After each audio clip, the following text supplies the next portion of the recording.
Hello everyone, this is Savita Chauhan. Welcome to MPDRA Model School Class 9th Economic Chapter 3 Poverty and Challenges. इस video में student हम discuss करेंगे MCQ based on your topics और related to your exam जो भी questions हैं किस तरीके के हिसाब से इस चैप्टर के पूछे जा सकते हैं, आपको कैसे क्वेश्चंस हैं जो प्रैक्टिस करनी है। फर्स्ट क्वेश्चन में बोला है NFWP इज स्टैंड फॉर, ये इसकी फुल फॉर्म बतानी है तो national food for work programme आपको ध्यान रखना है। और क्वेश्चन 2 में how many people in India live below the poverty line, गरीबी रेखा के नीचे कितने पॉपुलेशन है जो रहती है, तो उसको आपको देखना है। इसका आंसर है 26 crore.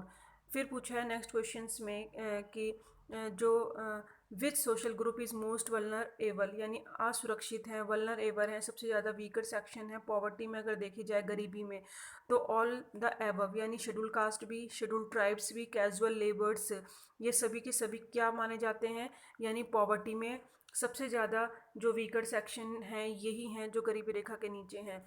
Poverty line in rural area में देखें तो ₹328 है एज़ पर, अगर 1999 और 2000 प्राइसेस के बेस पे अगर इसको देखा जाए तो पॉवर्टी लाइन यानी गरीबी रेखा के नीचे जो रूरल एरिया है, ठीक है, तो वो 328 है। उसके बाद आपको देखना है what is the poverty ratio in the state of Orissa, जो पॉवर्टी रेशियो है उड़ीसा की आपको कितनी बोली गई है, तो उड़ीसा में 47 है जो कि रेशियो है, इतनी पॉपुलेशन है जो गरीबी रेखा में है। In which state have land reform help in reduce poverty, यानी जो लैंड डिस्ट्रीब्यूशन करा है वो कौन सी स्टेट है जहाँ पे जिसकी वजह से गरीबी कम हुई है।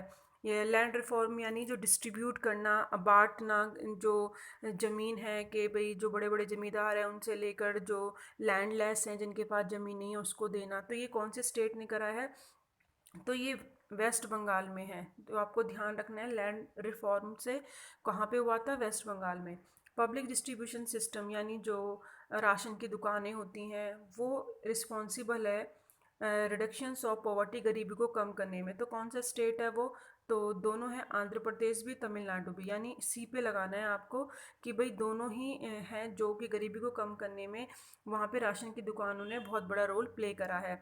Which of the following is responsible for high poverty rates, huge income inequality, यानी रिस्पॉन्सिबल जो हम कहें कि हाई पॉवर्टी रेट सबसे ज़्यादा गरीबी को जो रीज़न बन रहा है, रिस्पॉन्सिबल बन रहा है, वो कौन बन रहा है, तो इसमें बोला है ऑल द एबव, यानी भाई इम्प्लीमेंट ऑफ लैंड रिफॉर्म यानी सुधार ना हो पाना, अनइक्वल डिस्ट्रीब्यूशन ऑफ लैंड और ह्यूज इनकम इनइक्वलिटी, जब इनकम में असमानता होगी, जब कहीं पे गरीब गरीब है और जो अमीर है वो बहुत ज़्यादा अमीर हो जाता है, और सैलरी जो होती है या वेजेस होती है, जो इनकम होती है उसमें बहुत ज़्यादा असमानता, इनक्वालिटी देखने को मिलती है।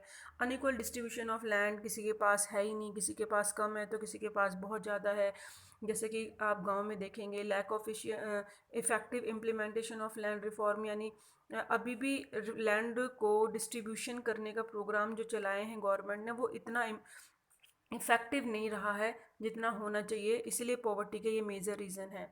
न्यूट्रिशनल लेवल पे हम फूड एनर्जी को अगर एक्सप्रेस करेंगे तो कैसे कहेंगे कि भाई इनको इतनी फूड एनर्जी की ज़रूरत है, तो हम कैलोरीज़ के बेस पे देखते हैं एक दिन में कितनी कैलोरीज़ की ज़रूरत होती है एनर्जी के लिए, तो वो फूड बेस होता है न्यूट्रिशन।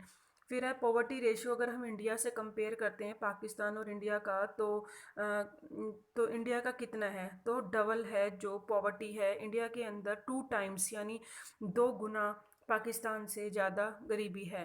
कंसीडर करेंगे पुअर, अगर किसको आप पुअर कहोगे, एक रिच लैंडलॉर्ड को जो अमीर है, या बिजनेसमैन को आप पुअर कहोगे, या जिसके पास लैंड नहीं है यानी लैंडलेस लेबर को, या टीचर को, तो हम लैंडलेस लेबर को गरीब कहेंगे जिसके पास ज़मीन नहीं है, क्योंकि इसके पास इनकम का एक सोर्स नहीं है permanently. Which state has the largest percentage of poor in India, सबसे ज़्यादा जो लार्जेस्ट परसेंटेज है गरीबी की, पुअर की, वो कहाँ पे है, तो बिहार है, उड़ीसा, केरला या पंजाब, तो आप उड़ीसा पे अंडरलाइन करेंगे। जो अभी हमने ऊपर देखा था 47% है, तो जो उड़ीसा है सबसे ज़्यादा वहाँ पे पुअर आपको लोग मिलेंगे।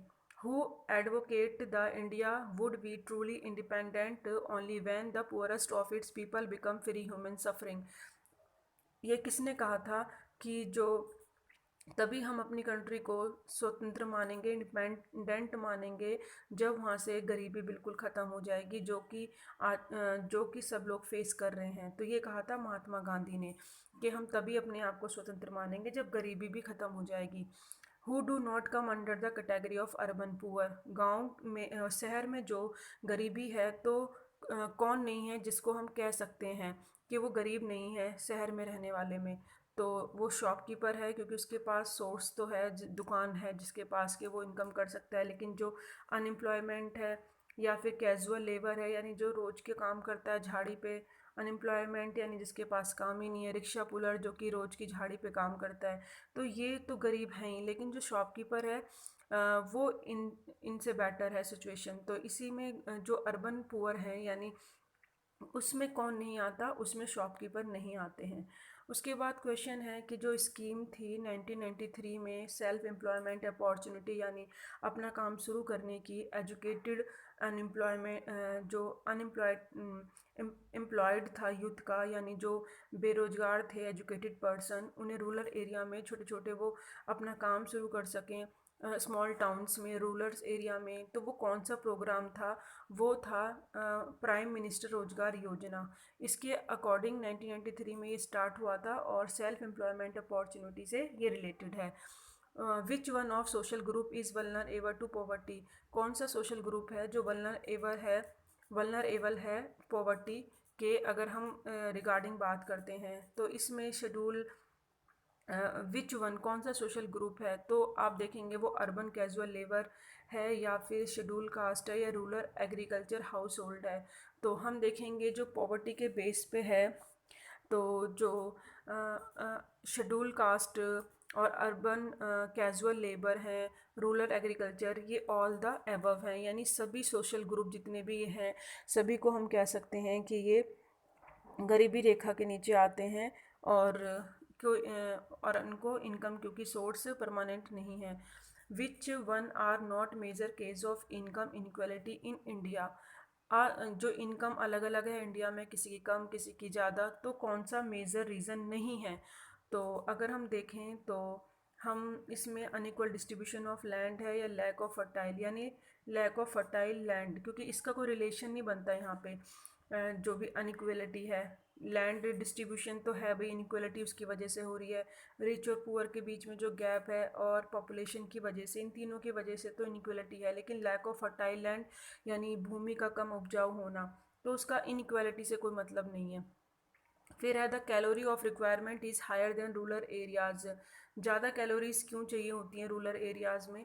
तो उसमें अगर हम देखें तो स्टूडेंट, क्योंकि जो food items people engage in physical labour, क्योंकि वो फिजिकल लेबर ज़्यादा करते हैं, मेहनत शारीरिक काम ज़्यादा करते हैं, इसलिए उन्हें कैलोरीज भी गाँव में ज़्यादा चाहिए। Which one following is not a valid reason for the poverty alleviation programme in India, तो ऐसा कौन सा प्रोग्राम वैलिड नहीं है गरीबी को हटाने के लिए, एलिवेशन करने के लिए? तो इसमें से हम देखेंगे करप्शन वाला, क्योंकि करप्शन जो है हाईएस्ट लेवल पे, उसका इस गरीबी से अभी कोई लेना देना नहीं है। लेकिन बाकी जो हैं जैसे इम्प्लीमेंटेशन नहीं है, या राइट ऑफ टारगेटिंग की कमी है, या ज़्यादा ओवरलेपिंग स्कीम है, एक के बाद एक ज़्यादा स्कीम चला देना और उस पर फिर उसको सही से ना देखना कि वो चल पा रही हैं, तो ये तो रीज़न है। लेकिन सिर्फ नॉट वाला पूछा है तो that means corruption of corruption है, जो कि इससे रिलेटेड नहीं है। नेक्स्ट क्वेश्चन में बोला है student, which one from the following states is above the national average of poverty ratio, that means कौन सा स्टेट है जो नेशनल एवरेज पॉवर्टी से ऊपर है, यानी वो जो पॉवर्टी रेशियो डिसाइड की गई है वो स्टेट उसमें नहीं आता, तो वो है वेस्ट बंगाल, यानी नेशनल एवरेज ऑफ पॉवर्टी से, गरीबी रेखा से ऊपर है, तो वेस्ट बंगाल है। ये MCQ थे इस लेसन के, पॉवर्टी एज चैलेंजेस के। इस टाइप के क्वेश्चंस हैं जो आपसे पूछे जा सकते हैं और आपको प्रैक्टिस करने हैं। नेक्स्ट वीडियो में हम नेक्स्ट चैप्टर डिस्कस करेंगे। Thank you so much, keep watching, keep learning.